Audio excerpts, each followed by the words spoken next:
Okay, so I am going to call us to order and do a quick establishing a quorum. Currently, I see online Monty McVeigh, Victoria Chavez. Paul, may I ask your last name? Yeah, sorry, I was trying to mess with the setting there so you could see my full name, but I couldn't figure out how to change my screen name. The full name is Paul Trigstad. I'm the air quality program manager at Fort Carson. Okay, thank you so much. I see Megan Dunlap, Meredith Lockwood, Marla Lucky, Katie Helm, Jarek Critch, John Leosatos, Rick Coffin, Andy Gunning, and inside the room we have Chris Welch and Kevin Shrewsbury. Did I miss anybody?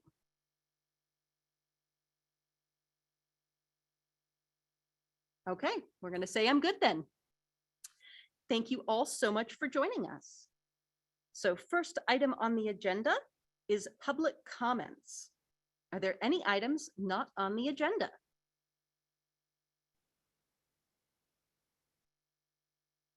We did not receive any comments in advance, but I'm going to nudge Andy here because he does have an item not on the agenda. Sure, thanks, Jessica. Sorry I can't be there in person with you guys. I was intending to be, but a little bit under the weather today, so playing it safe.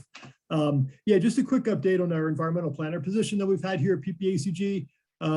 Talked about this a bit in the past. It was vacated by Samantha Bailey when she took an awesome job opportunity at the city of Colorado Springs. So it's been vacant since I think February-ish or so this year, and difficult year, obviously, with the pandemic and balancing our financial needs and stuff like that. So it took us a little while to get the position kind of reworked a little bit and finally advertised. I want to say it was back in July or August. I think it closed in August, around that time frame. And we got a pretty decent pool of applicants, although at the same time, they were also competing with a couple of other vacancies that we had at the time, a couple in our transportation area that we really needed to move forward on a little bit quicker, and one also in our AAA, in our aging department.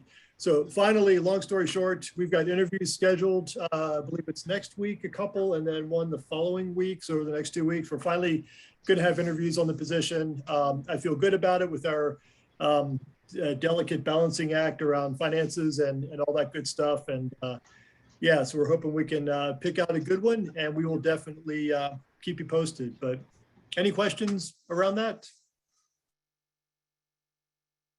Okay.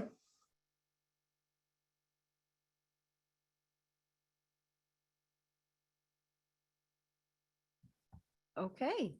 Do we have any other public comments for items not on the agenda?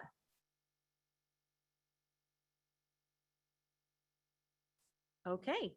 Our next item on the agenda is consent items. Does anybody have any comments or changes to the consent items? Then I will need a motion to approve them. This is Katie. I make a motion to approve. May I have a second?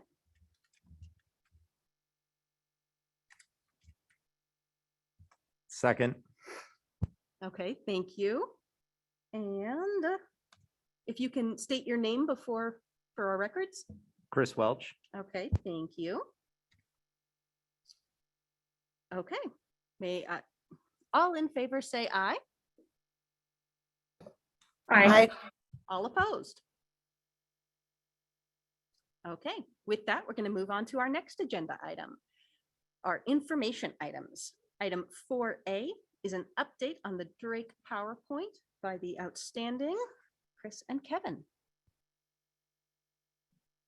All right, thanks, Jessica. Good afternoon, everybody. My name is Chris Welch. I'm a senior environmental specialist with Colorado Springs Utilities. With me, I have Kevin Shrewsbury, an environmental specialist, also with Colorado Springs Utilities. We're both in the permitting services section of our environmental services group. So feel free to pitch any questions our way as we go through this presentation, or if you'd like to hold them to the end, that's fine too. I'll be sure to tackle any of the easy questions and pitch any of the hard ones over to Kevin to field. So I know this was kind of billed as a Drake update, which we'll certainly talk about today. I know there's always a lot of interest in that particular facility. But really, one thing that we hope to impart on all of you today is that we're really talking about a much broader transformation in energy at Colorado Springs Utilities and the utility sector as a whole that we're kind of undergoing. A lot of exciting work, a lot of exciting projects. So we'll still cover updates on the Drake facility as they're a component of our new generation under our sustainable energy plan. But really, we'll kind of cover some additional information first. So for today's agenda, we'll talk about a little bit of background, kind of like what's led up to where we are today, talk about our prior integrated resource planning process, and then really move into our implementation of that last integrated resource plan, which is our sustainable energy plan. We'll talk about an update on Drake and then some other new generation that's on the horizon for us. Next slide, please. So I'm sure most of you are pretty familiar with our organization. Most of you are probably citizen owner ratepayers. But in the event that you're not, we're a for-service municipal utility. We're a municipal enterprise of the city. We've provided for services for almost 100 years now. So electric, natural gas, water, wastewater. Next slide, please. Just a few facts about our energy system. We've got a lot of infrastructure, almost 3,900 miles of power lines, 51 substations, 8 generation plants, lots of gas pipe mains and service connections. So just kind of some summary facts about our energy side. Next slide, please. Well, we won't really be talking about our water or wastewater services today. Would be remiss if we didn't mention some of the facts about that system too, as we have almost 2,500 miles of water mains, 40 treatment tanks, 25 reservoirs, and 6 treatment plants. So lots of infrastructure to bring you all, at least in the Colorado Springs area, your 4 utilities. Next slide, please. So I mentioned earlier that we were going to talk about our integrated resource plans, and some of you might be familiar with that process. We do this planning process about every 4 years. This is really kind of a strategic plan that we do for each of our services to establish long-term planning goals for that service. Most recently on the energy side in 2019 and 2020, we conducted our gas integrated resource plan in concert with our electric integrated resource plan. There's a lot of interrelationship that's only growing over the years between those 2 services. So it made a lot of sense to conduct those together. So this integrated resource plan process is a long duration, very detailed and involved process that involves lots of public engagement, lots of public meetings, very data driven. And it took place over about an 18-month long period. This was the assignment of our Utilities Policy Advisory Committee, which is a 7-member committee that has members appointed by our Utilities Board of Directors. And really, this is driven by our energy vision. So kind of this was the first task or assignment that was part of the integrated resource planning process. And our vision statement for this was to provide resilient, reliable, cost-effective energy that's environmentally sustainable, reduces our carbon footprint, and uses proven state-of-the-art technologies to enhance our quality of life for generations to come. So that's our vision statement that kind of guides us through this overall process, which was approved by our board. And then underneath each of those aspects of our vision statement, we had some more specific goals that were developed and also approved by the board. Slide. So we won't go into much detail about this slide. I just wanted to impart on all of you that this is a pretty involved process, lots of thought that goes into it. Kind of 3 main phases to the IRP over that 18-month period, where we're developing a lot of data, gathering reference data, gathering inputs and assumptions to ultimately come up with what a reference case is, input sensitivities and goals. Then we do a lot of technical modeling and analysis, evaluate the results, perform risk analysis to develop ultimately kind of a series of different portfolios that we might consider in the future, which might be different types of resources that we implement in different years. And then ultimately, a portfolio is recommended for approval by our board in that process. So what was the decision in our most recent IRP? So after extensive public process over that 18-month period, our utilities board committed to a new sustainable energy plan that's cost-effective, resilient, and environmentally sustainable. We're pretty excited about this. So this approval took place in June of 2020, and the portfolio that they approved from that process was portfolio number 17. And this plan retires all of our coal-fired generation by 2030, and more specifically calls for retirement of the remaining Drake units by the end of 2022, with some interim combustion turbine units sited and operated at that location to replace those units until completion of transmission projects that serve the downtown area. We'll talk a little bit more about that project in later slides. It also committed us to retiring our Nixon Unit 1, or what will be our last coal-fired unit, no later than December 31st, 2029, with replacement generation for that resource anticipated to be a combination of non-carbon resources, so things like renewables, storage and energy efficiency initiatives, and then also committed us to reducing our carbon emissions at least 80% by 2030 relative to 2005. Next slide, please. So this is another slide we won't get into in much detail, but just wanted to share with all of you. These are the details that were associated with portfolio number 17. As part of the process, there was one of these kind of one sheets that were developed for each of the portfolios to summarize some of the key aspects of it. And I think the thing that I would highlight on this slide is the resource changes that we're looking at kind of in the middle, bottom part of the slide, where we're looking at retiring over 450 megawatts of fossil generation, and then adding about 670 megawatts of renewable energy and 417 megawatts of storage over that time period. So pretty substantial change, pretty substantial shift. Obviously, we'll be conducting more IRPs kind of within that period every 4 or 5 years.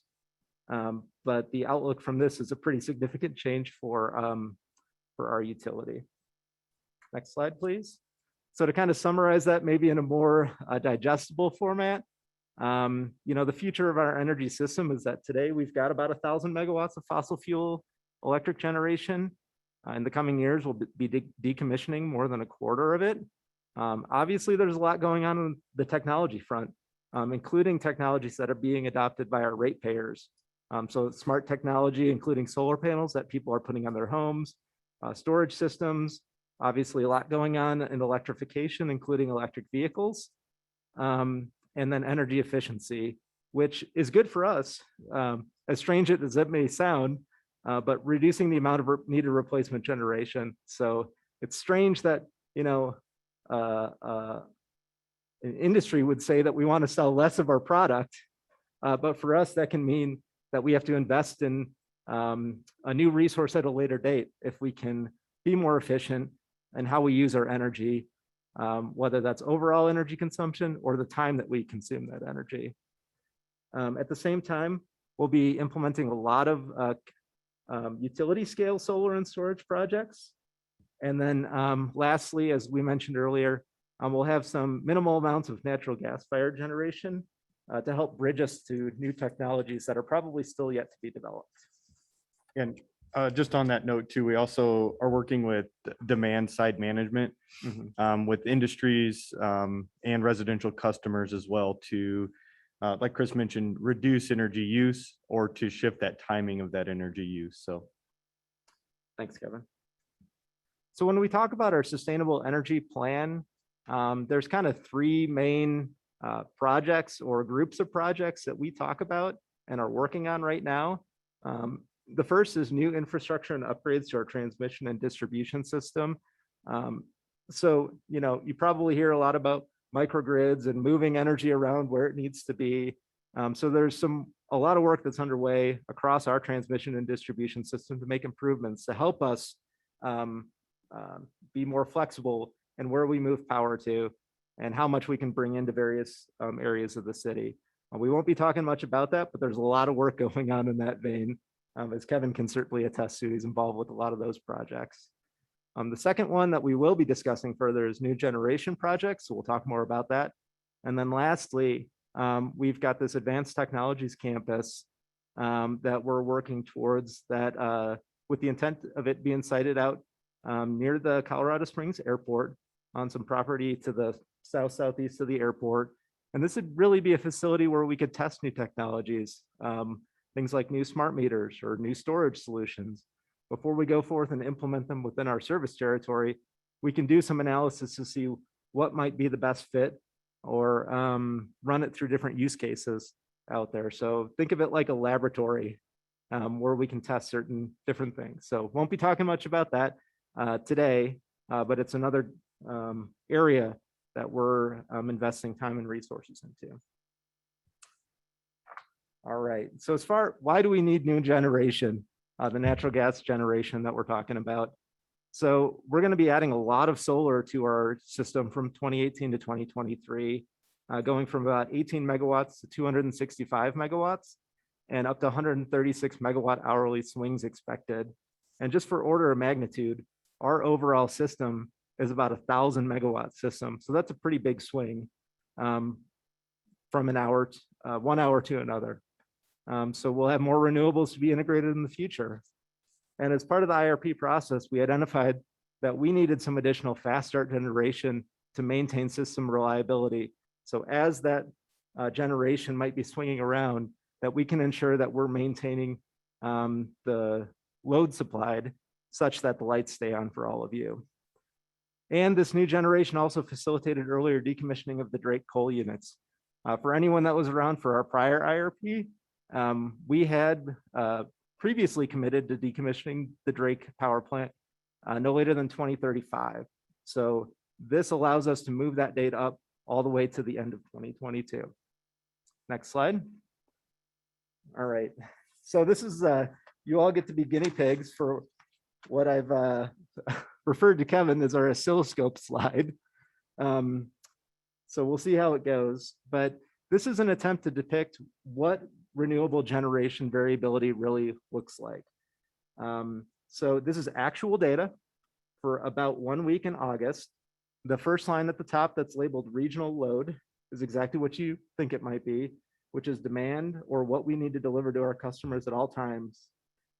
You can see an obvious cycling to that data with demand increasing as it warms up in the afternoon in the month of August, primarily due to air conditioning load, and then into the evening hours as people go home and turn on appliances. So the peaks in this example week occur around 5 p.m. and the valleys around 4 a.m. And note that the demand never goes to zero. So in this example, the peaks are around 900 megawatts and the valleys around 400 megawatts. So I would also note that these load profile shapes can look very different week to week or even season to season. This is just an example of 1 week, and it wasn't anything that was unique. We just grabbed 1 week of data. Below that are 2 lines of actual generation from utility scale solar arrays at different locations within our region. And the final line is a wind resource in the northeast part of Colorado. So a few things are visually apparent in this example. The first is that none of these 3 renewable resource examples really match exactly the profile of the demand curve very well on their own. The second is, in many ways, the wind resource is a good complement to the solar resource, with solar producing energy during the day and wind tending to have more production overnight in the evening hours. Third, the solar resources can have very rapid load swings. You can see the variability as it's moving up and down, depending on weather and cloud cover. So at times, you can see this is regional, with the 2 solar arrays having very similar generation. But at other times, one array is affected, but another is not. So it might just be one cloud moving over that particular array, but not affecting the second array. And lastly, there are periods where either solar or wind have substantial production, periods where both have substantial production, and periods where neither is producing. So yet we have to ensure that we meet the smooth demand curve above in that first slide at all times, so we keep the lights on. So in industry terms, we talk about that as having other resources to firm renewable generation. Next slide.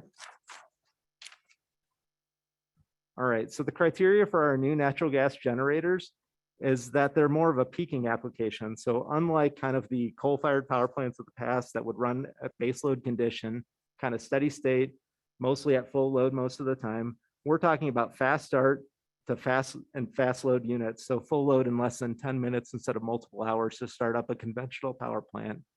And we're also looking at the ability to change load very quickly. So in the industry, we talk about ramping up load and ramping down load very quickly, such that we can supplement the system required load when renewable resources can't meet demand. We're also interested in these units being dual fuel capable to cover gas supply constraints and curtailment events. We probably all remember the wintertime event that was primarily associated with Texas, but affected a large portion of the Western and Southwestern US this past year, or the Baum cyclone event from a few years back. So we want an ability to still operate these units and supply electricity when gas supply may be really constrained, and we want to ensure we're delivering that to people's homes for heating. We also want these units to be modular. So we're looking at installing them initially at the Drake Power Plant location because that's where we need to deliver power right now. But in the future, once we complete some of the transmission projects, want to be able to relocate them and move them. Obviously, maintain all regulatory requirements, install and commission them at Drake in 2022, which is what we're moving forward with. And then long-term use would not be planned at the Drake site. Next slide, please. So utilities does plan to relocate and operate these units at other future site locations once generation is no longer needed at the Drake site. So it's likely that units could be broken up and moved to multiple locations, such as Clear Spring Ranch, where utilities has other facilities and infrastructure. It's possible one or more units might be moved to a military base, like Fort Carson or Peterson Space Force Base, or other distributed generation locations within our region. Next slide, please. So what are we moving forward with at Drake today? We're contracted with General Electric to install 6 new combustion turbines that are aeroderivative gas turbines. So you can think of them like a jet engine, just like something you might see on a commercial jet airliner or in a military application, but used for electricity generation instead. They're modular in design, they're simple cycle units, and dual fuel, so they can operate on natural gas or on diesel in periods when gas supply might be interrupted. The specific model of turbine that we'll be implementing is the LM2500 G4 Plus Express. The LM2500 is in widespread use. There's more than 2,500 sold worldwide and a lot of operating hours. For our application, there'll be about 27 megawatts each. We'll be installing 6 of them. They meet our requirements of having a very fast start time, fast ramp rates, and have good level of emission control with dry low emission systems and oxidation catalysts. You can see some pictures from GE's website of what the unit looks like, and then what the package looks like below that. Next slide, please. All right, so the update on Drake is that we're pretty excited. On August 5th, our final coal was delivered to the facility. On August 27th, the final coal was loaded to the facility. And then on August 28th, the final coal was fired in the facility. Whenever they load coal to the facility, there's about 24 hours that get loaded. So that's the reason why there's the day difference between the 27th and the 28th there. So Drake Unit 6 and 7 are still in operation, but they only utilize natural gas when in operation and will be retired by December 31st, 2022. You can see in the aerial picture of the Drake facility bounded by I-25 to the west and Cimarron to the north. That red rectangle is the project area where these new natural gas generators are going to be sited, the 6 GE turbines. So it's in the area that was formerly occupied by the coal pile. And if you drive by the site, take a look out towards the coal pile as demolition is underway on some of the coal handling equipment. So some of those light blue structures that run from southwest to northeast in the top part of that rectangle are no longer on site. They've been demolished and work is underway to remove that equipment from site.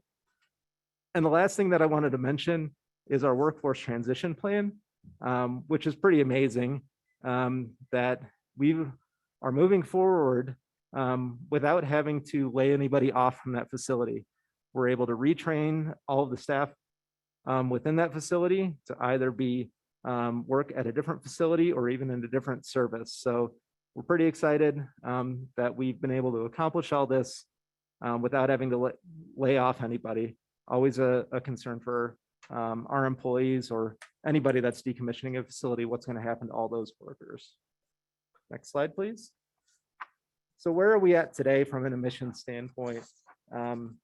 We've got a diverse portfolio of resources, including coal and natural gas units, renewables, and between 2005 and 2020, annual emissions of SO2 have been reduced by more than 95% from our electric generation, nitrogen oxides by more than 75%, and carbon dioxide by more than 35%. And at Drake specifically, between 2005 and 2020, SO2 has been reduced by more than 99%, NOx by more than 85%, and CO2 by more than 75%. So we've already made a lot of progress to date and looking forward to continued progress into the future from an emissions perspective. Next slide, please. So the next new generation project that we'll be looking to as we continue to implement our new natural gas generators is our Pike Solar project. So back in September of 2020, we announced this new power purchase agreement for a 175 megawatt solar project coupled with a 25 megawatt battery storage system. This will be the first utility scale battery storage system, and we're pretty excited to get that implemented and start testing out storage within our system, as storage is going to be a very major component moving into the future when we start looking at larger percentages of renewables in our system. So that project is to be completed in 2023 and located in El Paso County. With the addition of Pike, renewable energy will be estimated to represent 27% of our energy portfolio, and it'll provide enough energy to power more than 55,000 homes. So pretty big scale project for the size of our system, and we're excited about the storage component of it. Next slide. So just wanted to leave you all with the fact that as we're moving forward with the implementation of our sustainable energy plan, we'll be adding a lot more renewable energy to our system, adding storage to our system, retiring all our coal generation by 2030, and reducing our reliance on fossil fuels. We're committed to reducing our carbon emissions at least 80% by 2030 relative to 2005, while at the same time maintaining industry-leading reliability and resiliency. We want to make sure that whenever you all go to turn on the light switch, that the lights come on. That's been something that we've all come to expect. And lastly, we want to make sure that we're integrating new technologies as they develop, but doing it in a responsible fashion. So kind of at the pace of technology to help modernize our grid and partner with our customers to create distributed energy resources. So that's all we have for you, and happy to answer any questions you might have.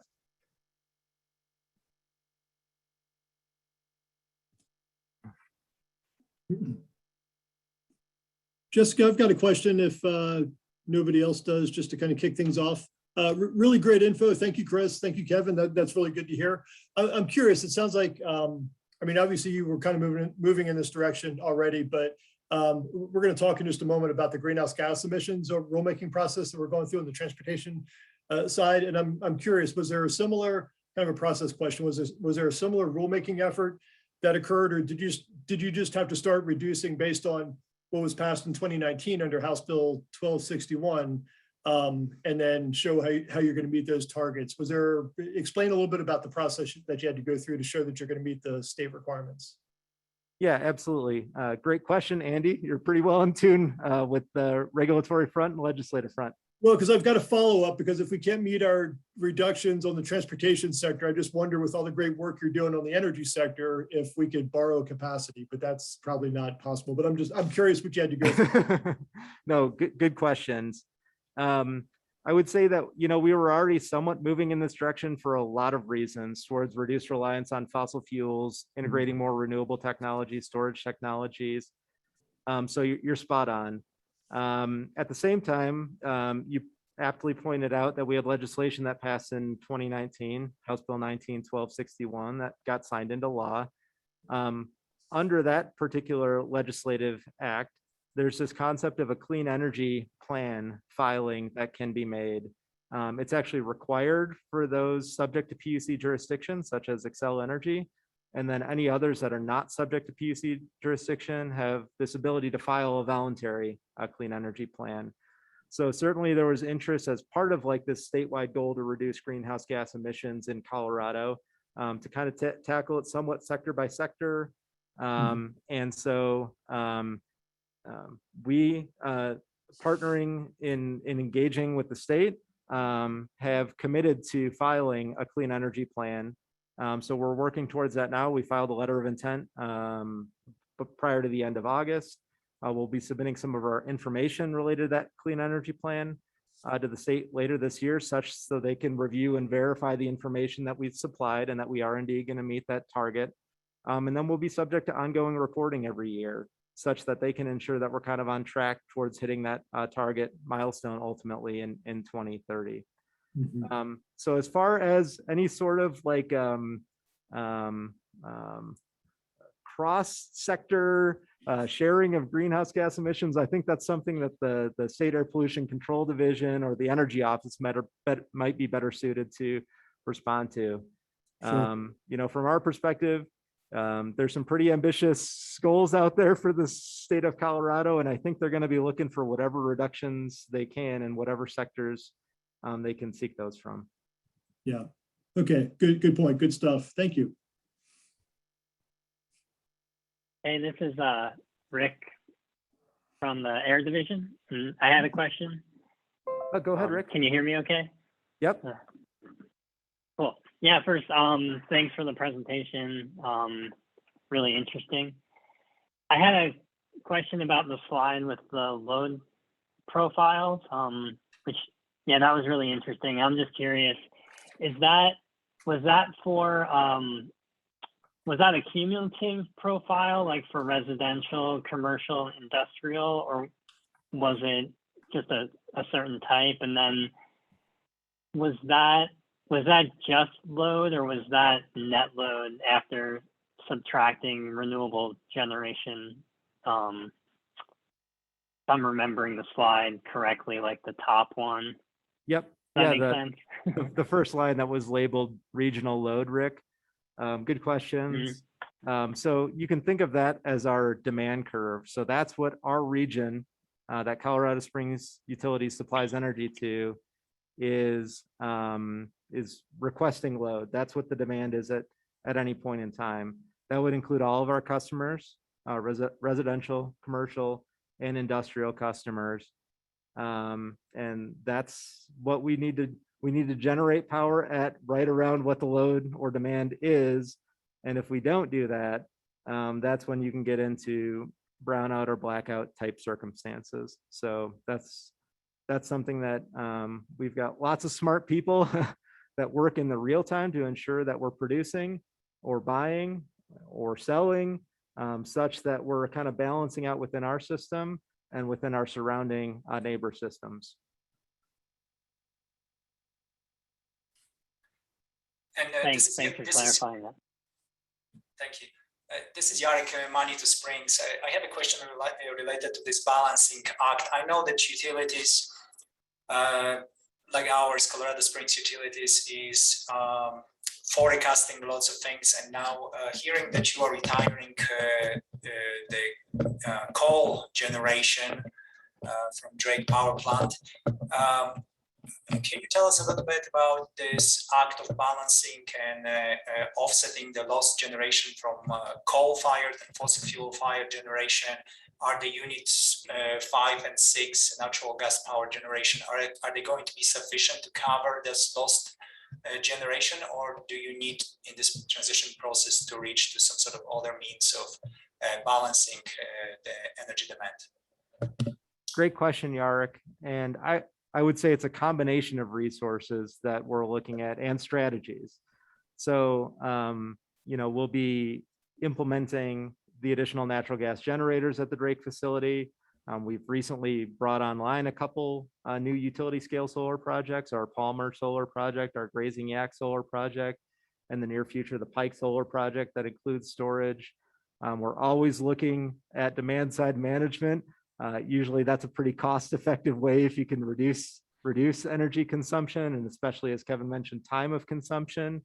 If you can shift the peak or some of the load off of your peak, you might defer the need to install additional resources, and shifting additional generation to some of our existing natural gas resources within our fleet. So it's kind of a combination of all of those things that will act as a replacement for Drake Unit 6 and Drake Unit 7. And as we kind of mentioned in the slide about the IRP decisions, for Nixon Unit 1, at this point, we're planning on the combination of renewables, storage, so non-carbon resources as being the likely replacement for our last coal-fired unit. Yeah, I'll just throw in too that we also have federal requirements for what reserve we have. So we have generation reserve, so we're able to meet those peak loads. So that's a consideration in our planning too, is to ensure that we meet all of our federal requirements for all of our non-spinning and our spinning reserve loads as well. Thank you. Good questions. Any others?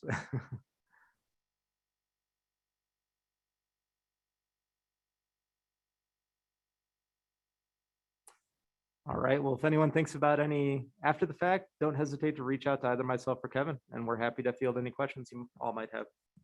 Thanks again. Okay, thank you very much for your presentation. Item 4B is the 2021 PPACG Ozone Advance Report.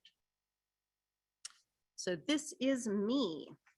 In 2020, PPACG Environmental Planning Department, the wonderful Samantha Bailey, committed to the Voluntary Ozone Advance Program coordinated by the EPA. It's to promote local actions in attainment areas to reduce ozone pollution to help them maintain attainment. In January 2021, we submitted to the EPA the Ozone Advance Program document that was approved to the Board of Directors in December 2020. The plan highlighted the strategies that the AQTC, you all, developed through the 2020 meetings, and the overarching themes that were selected are outreach and education, data collection, and administrative. As you may know, the majority of our efforts were placed on hold as we were working to replace our environmental planner, but we were able to move forward with some activities relating to social media posts, offering information on ozone alert days, ways to reduce ozone pollution, and ways to sign up for alert information. Scroll down a little bit. So in this agenda item, I did include the Ozone Advanced Strategies document that had been developed to track where we were on things and what deadlines were and where we should be with things. I'm going to say that I'm sad to say that you'll notice a lot of these say on hold pending, but we were still able to work with organizations as we could. We used the older adults and children's ozone awareness handouts during the year to share those. We didn't have full toolkits though. We used social media posts, recognizing the ozone awareness, air quality awareness week, recognizing high ozone days, and encouraging folks to sign up for ozone alerts, for air quality alerts. Okay. Rather than go through all of these, I'm going to ask, did anybody have any questions on this report back or this document of tracking that we did?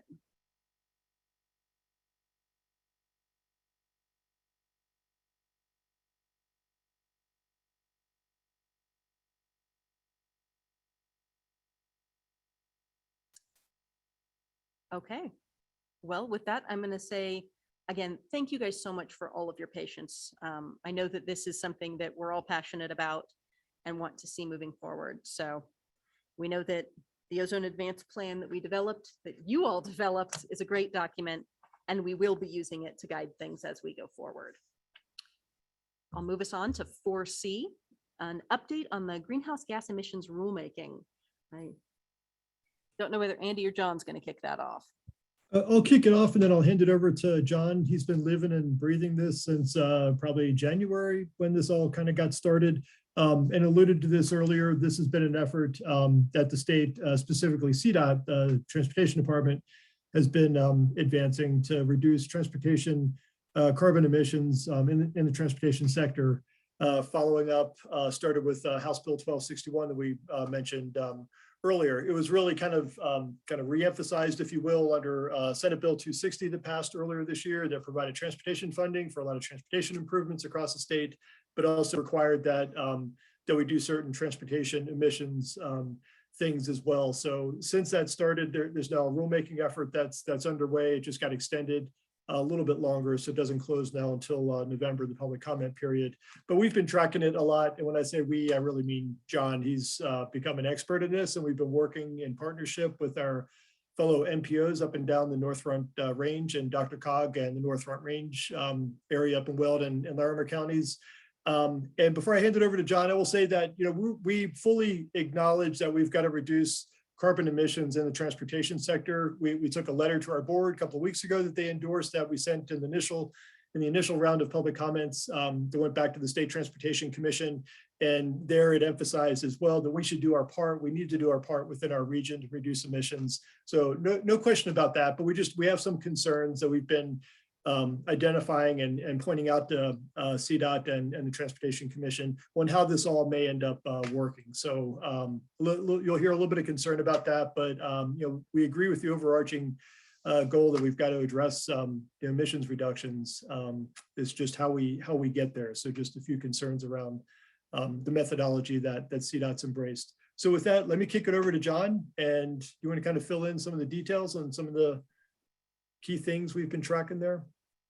Sure. And let me start by saying, and again, while I appreciate the as the kids say, shout out, it certainly has not been a standalone effort. Will Mast from our office has been doing a lot of stuff, but we've also been getting a lot of support from our jurisdictional partners. I know Victoria has read through this and has been great at sharing her thoughts, as well as other folks at El Paso County and Colorado Springs. So we appreciate the support on all of this. And again, it's really been a team effort kind of all the way around. So that being said, I could probably go on for a long time on this. So let me just sort of hit the highlights of the fact that if you haven't been sort of keyed into all of this, let me sort of hit the three highlights of our comment letter that we have already sent. And then I will briefly touch in our concerns for our additional letter that we're going to send. And then I'll just open it up to questions, because like I said, I could talk for an hour and half of you might say, well, we already knew that. Or the other half of you will say, why didn't we give this guy the hook after 5 minutes? So let me just kind of follow that if there's no objections. Real quickly, the initial rule that was posted, we had an overall comment that, again, it's unfortunate that perhaps the state is taking a one-size-fits-all, that all of the MPOs are like DRCOG and all of the regions are like Denver. And the one example I like to give is, for example, the statement of, well, gee, we don't want to count any efforts that are already happening because MPOs have been trying to fix the air quality and you haven't got anywhere. In fact, in Denver, it's gotten worse. So therefore, you can't take credit for anything you've already done. You can only take credit for new things. And our response to that is, yes, Denver keeps on getting in different levels of non-attainment. I think there's 5 levels, and people smarter than me, like Richard, can give the exact, but I think they recently went from level 3 to level 4, or level 4 to level 5. And yes, their air quality is getting worse. However, again, that's the one size fits all approach doesn't work, because here in El Paso County in the Pikes Peak region, we've gone from a non-attainment to maintenance area, and then just recently, early last year, we've actually gone into attainment. So the things we are doing are making a difference. In fact, our air quality is going like this, while the others are going like that. So just that general statement that had been bantied about is not appropriate, is not accurate, but yet that's the way the rule has been written. And kind of the, well, we're gonna sort of treat you all the same. And if one MPO is guilty, you all must be guilty. And that's really unfortunate, because I think a lot of opportunity to go do a lot of good things that are meaningful is being missed by this rule. So that being said, real quickly, in addition to that, we had a comment about how the TIP, the Transportation Improvement Program, should be removed as a definition under the applicable planning document, because the TIP all comes from the long-range plan, and the long-range plan is what's being tested. So having interim testing on sub-documents or a TIP is just sort of I should say, is sort of a waste. It is a waste of resources, and doesn't actually provide any really new data, because if you've tested for the plan and whatever results you got from that is not going to change if you rerun that same model again a year or two later for the TIP. So that was our comment there. The other one was the item where they talk about agreement on modeling assumptions. One, again, this is thinking that everything is the same, and we definitely have different approaches in different parts of the state. You know, not all of us are the same in that some of us have more industrial, some of us definitely have more of a visitor or tourism sort of thing. So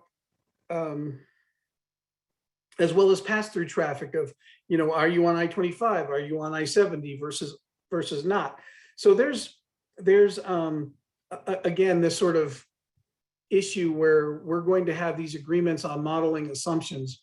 And I will definitely say that things like induced demand that CDOT is implementing, we think induced demand is a real thing.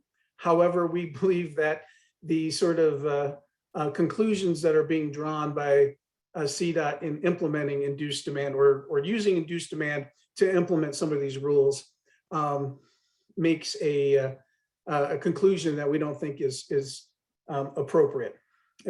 Basically, if you provide additional capacity, it just gets filled up again. So why bother? And we will stop providing capacity. So therefore, people will just get frustrated with the road network, and they'll start taking the bus, or they'll start walking or bicycling.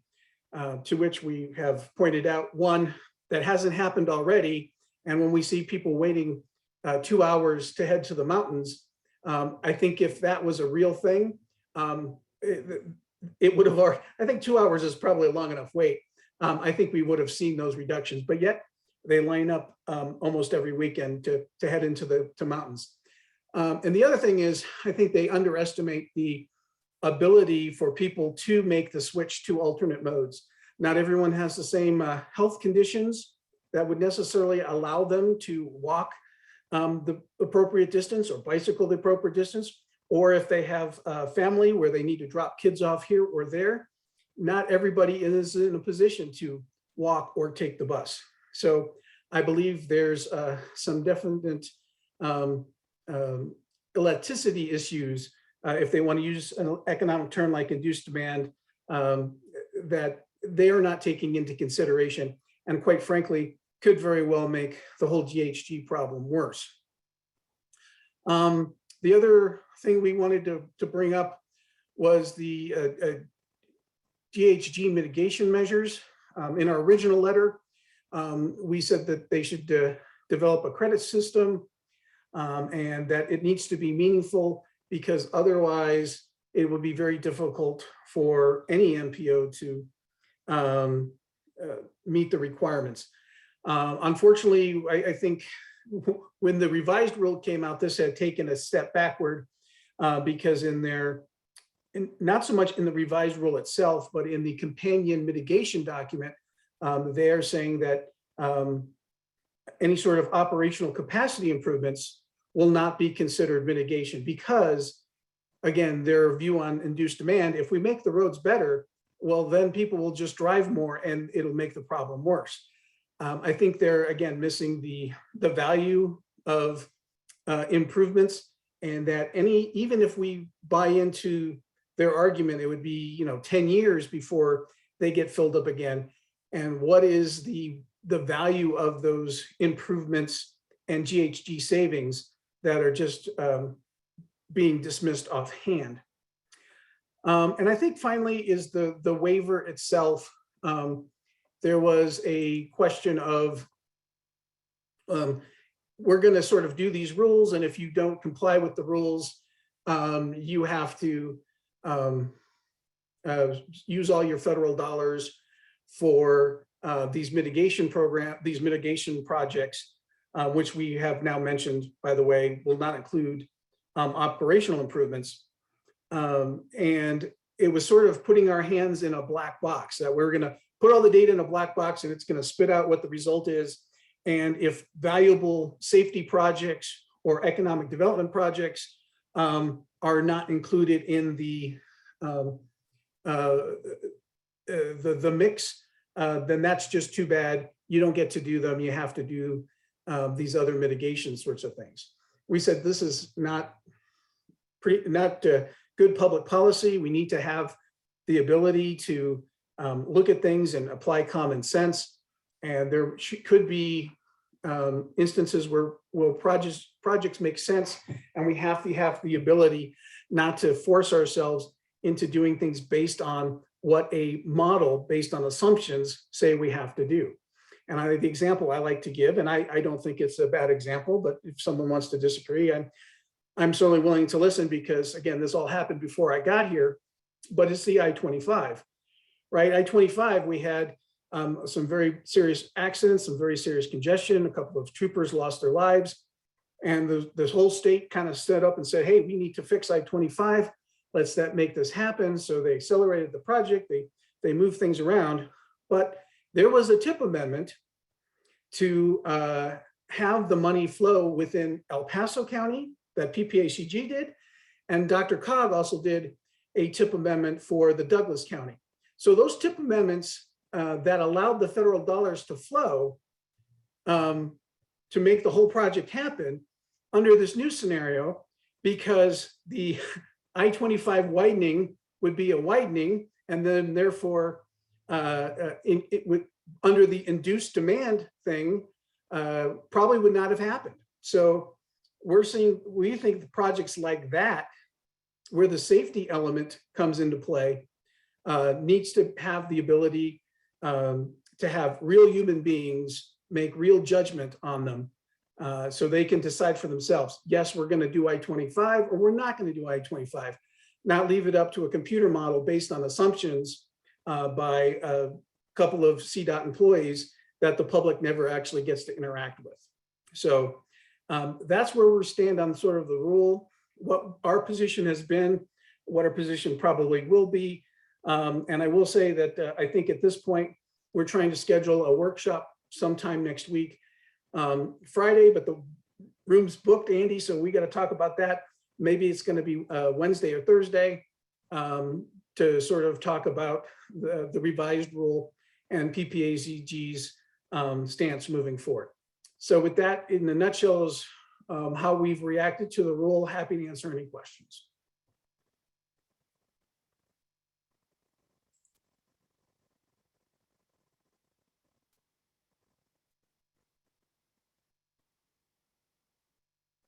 And I see, Andy, you clarified one of my statements. Thank you. I don't know if you need to say any more about that. Yeah, we were in non-attainment for carbon monoxide, then we came back into it, attainment after we were in a maintenance period for a while. Obviously, ozone is a challenge that everybody's dealing with. We've seen horrible numbers this summer, and we're heading down that slippery slope of likely going to end up in non-attainment for ozone. I'm guessing in the next probably 5+ years or so. I think that's our future. But yeah, we've been doing otherwise really positive things on the air quality front by and large. So the point is that we're trying to not get treated the same as, say, Dr. Cog and the North Front Range MPO that have been in non-attainment for quite a while.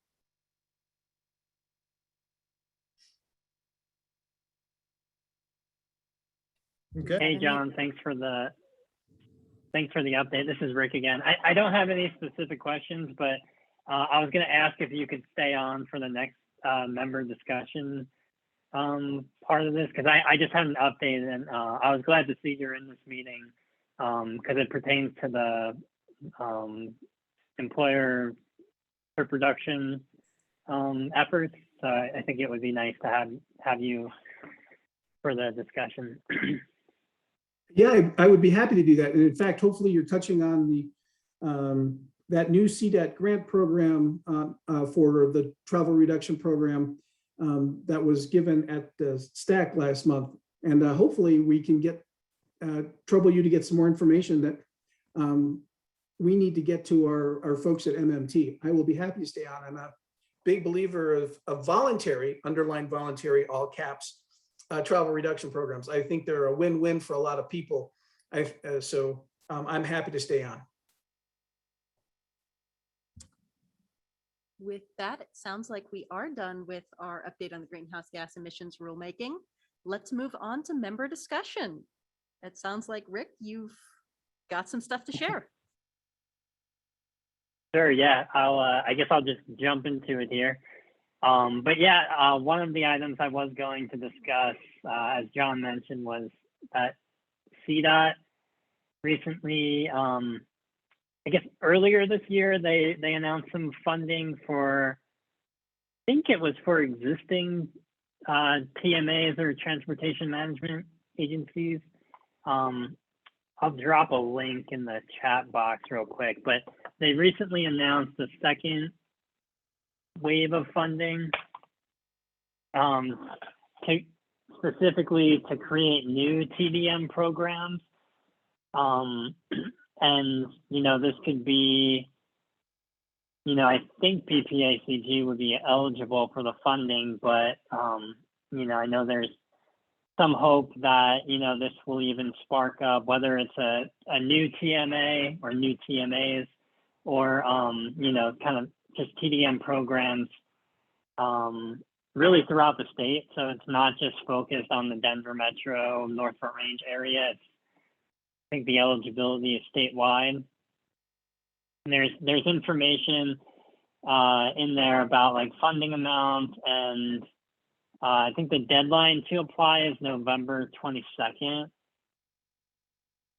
And yeah, the award size is between 20,000 to 100,000 over 2 years. And the last I heard is that, you know, this funding is just what's identified now, and there's no guarantee that additional funds will be available beyond this. But I think CDOT has said that they're really looking into making this a sustained effort or source of funding for these types of grants going into the future. So hopefully more on that soon. But is that what you're referring to, John? Yes, Rick. And yeah, I think it's the seed money one that I think we would be, and again, I don't know this for a fact, but after the CDOT presentation on the program at the last STAC meeting or State Transportation Advisory Committee meeting, I forget, is his name Barbie Sherwood or the new guy? He's British and he apparently makes wonderful scones. You know who I'm talking about, Rick? No, I haven't met him. they introduced him. He was obviously very British. And when they introduced him, the thing they said that you would remember him by is his wonderful scones. So anyway, they introduced a new guy. I had recommended that they they make a presentation to the track committee, because a lot of the same agencies that handle transit are the same agencies that do travel reduction. And so I do think that the MMT here in our region would have an opportunity for that seed money. So I've copied the link that you provided, and I'll send that along to the folks at MMT, because again, there's a lot of great value in voluntary programs, so you can match not only necessarily employers, but even industrial parks or office complex, where you have a lot of origin destination pairs, right? We know there's a lot of folks that might go to the downtown area, but might not necessarily work for the same company. There are opportunities to create to carpools and other things that, again, we just have to sort of take the leap and provide the information and put the idea out there. And then I think people, again, have found time after time, these travel reduction programs. One, the employees are happier because they can reduce their gas consumption, and the days they're actually feeling the frustration of driving by sharing the driving duties, right? And so instead of driving every day for 5 days, you're only taking a turn or two. That's a positive. And people have found that actually folks who participate in carpools actually have much better attendance, because one, the drive is something they look forward to, because they get to chat with folks in the car about different things. Now, not every carpool is like that. You can occasionally get the carpool from hell, where you have someone in your carpool that, oh, I don't know, works for an NPO and talks about employer travel reduction program. Oh, wait, that would be me. I would be part of the carpool from hell. But you get the idea. I think I've rambled on long enough. But yeah, Rick, we appreciate that, and we think it's a great idea, and hopefully we can do things to support it. That's great to hear. And then I guess that will lead into my next update, which you mentioned the employee. We were calling it the proposal was ETRP, the employee traffic reduction program. As was discussed during the last AQTC meeting, that proposal was withdrawn and dismissed by the Air Quality Control Commission. And here's just an update on what we've been working on since then. And basically the division and the Regional Air Quality Council and Dr. Cog, the NPO in the Denver region, have been meeting kind of behind the scenes since then, and we're working on a voluntary program. And we're basically like basing it off of what we were proposing in the regulation, just as like a framework that companies could follow if they chose to. Again, it's all voluntary, so really anyone can do whatever they want. But the good news, exciting news is, Dr. Cog, in anticipation of the mandatory program, they were planning on developing out their way to go dashboard, their online platform for employers and employees or anyone to use to track their commuting behavior and like associated emissions and all that.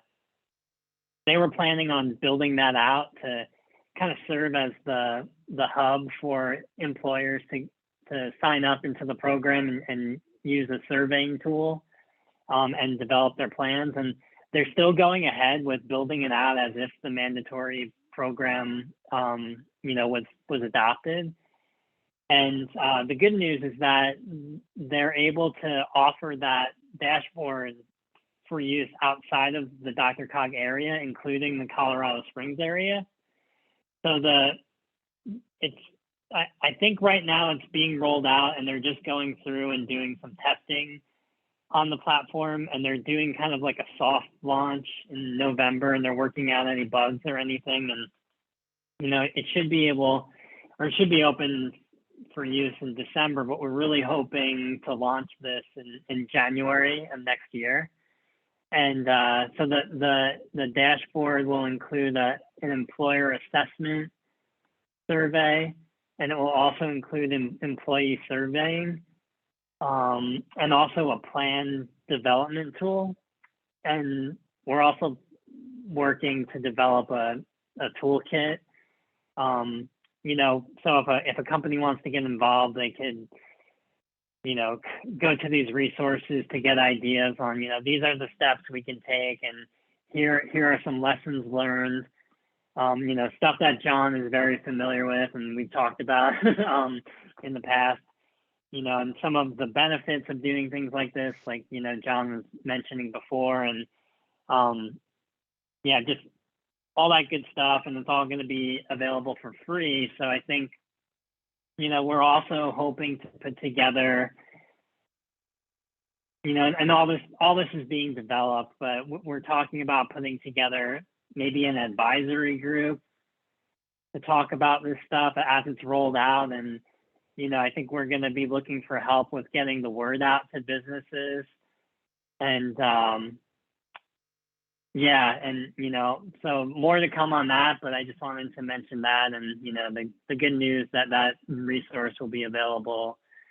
You know, and I think as far as like it being available for free use of the Dr. Cog platform into the future, I think it looks pretty good. But, you know, the contractor, the vendor they use to develop the platform, like, you know, depending on the amount of companies that are using the platform, like if it's a huge amount, like in the tens of thousands, then they might, you know, ask for some more money in Dr. Cog's contract, like next year and beyond. But if it stays relatively low, you know, like if there's hundreds, I don't think there will be any cost increase. So, Rick, a couple of quick things. And again, I apologize to the committee. You guys have never seen me before, and all of a sudden I'm sucking up all the oxygen in the room. But real quick, for that is the, when you said more funding, in Colorado, do you know if the Surface Transportation Program or SCP federal dollars are treated as zero match or no participation funds? Because I do know that embedded within the regulations, normally you're required to pay like an 80-20 match or 50-50 match, depending on the program. But these travel reduction programs, normally the feds are willing to waive that and are willing to reimburse at 100% rate, therefore making it much easier for communities to participate, provided they have the federal dollars. Do you know if that has been deemed the case here and it's kind of a 0-0 match, so that way our jurisdictions don't actually need to pony up any of their own money and they can use the federal dollars for this? You know, I'm not sure about that. Okay. That's a good question. I think, yeah. Yeah, and if you poke around and you find that that's not the case, but you'd like it to be, give me a call. I'm happy to point out the regulations to you and be as helpful as I can be, and making sure you guys utilize all of the federal rules to your advantage. The second thing is, as the Dr. Cog way to go thing rolls out, will there be any sort of, and you might not know this, it might be premature, but if there's no restriction on the geography that is collected, and what I'm thinking, and more specifically, is the what is the office park that's just not the office park, but the whole big industrial complex that's south of Denver, right? And we have a lot of folks who live in Monument that take the drive up I-25 to go to work there, the tech park, I guess that's what it's called, right? So will we be able to capture the folks that are here in El Paso County that are going to the tech park through the Way to Go program? So we might be able to identify van pools or other things in the future that, even though they live in PPACG and work in Dr. Cog, we can be able to identify those van pool origin destination pairs and come up with some programs. Maybe that's too much in the weeds, but something to think about If it does do that, great. And if not, again, let's chat. There might be a missed opportunity there. Thanks. No, yeah, John, no, that's a great point. And actually, yeah, there won't be any issues with that. I think the dashboard will be able to do that. And kind of funny enough, I think it currently is able to do that. Like there's no restrictions based on the address of the person who's using the dashboard. But yeah, so, you know, someone who lives in the Springs could sign up and try to find someone to van pool with in the current system. But now I guess it's just going to be an official, you know, kind of launch of trying to spread this, you know, throughout the whole, you know, Northern Range down to Colorado Springs.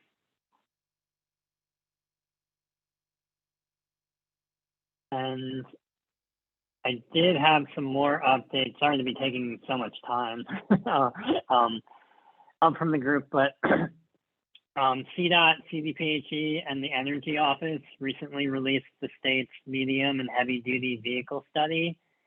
And basically that outlines some of the opportunities and challenges related to transitioning to medium and heavy duty zero emission vehicles in the state. And I'll post a link in the chat box. The study, a link to the study can be found there. And then also there's a few public meetings where the details of the study will be discussed.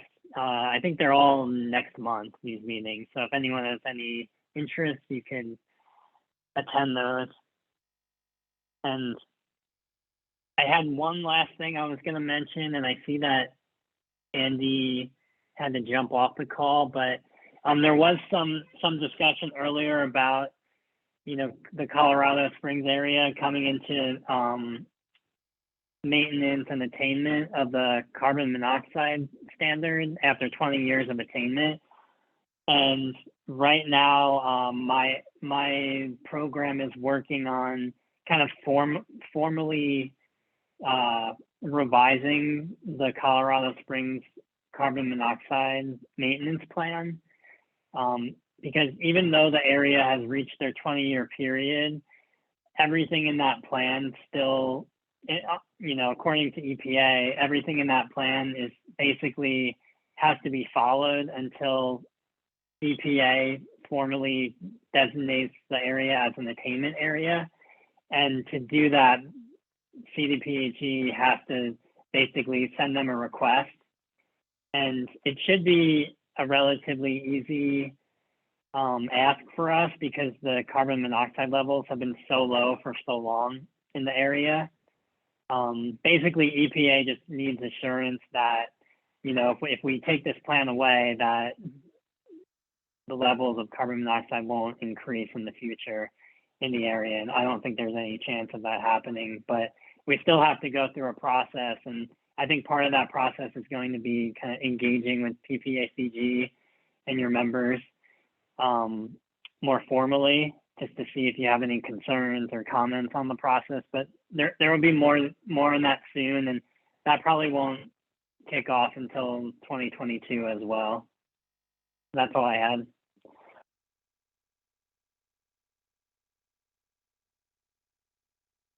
Did we have any other members who wanted to add anything to the discussion or bring up today?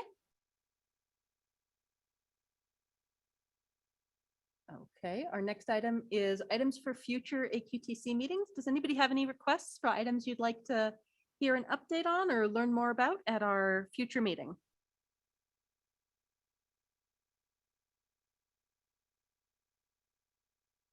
Okay, meeting and event schedule. So if we were doing a good job of meeting every month, we'd be meeting on the fourth Wednesday of each month at 1 o'clock. That actually is the day before Thanksgiving, this upcoming month in November. So we will not be meeting in November unless we send out a poll asking for a special meeting time. We do expect that we will meet in December, but it will be the last Wednesday. Give me a moment. Making sure I'm not giving you the wrong information. Yeah, and that'll be December 29th. rather than the 22nd. If anybody has any questions about the schedule of meetings or other things going on, please just let us know. Feel free to email me at any time. Does anybody have any questions or comments on the meeting or event schedule? Okay, with that, at 2:16 p.m., I will call our meeting adjourned. Thank you all for joining us today. Thank Thank you. you.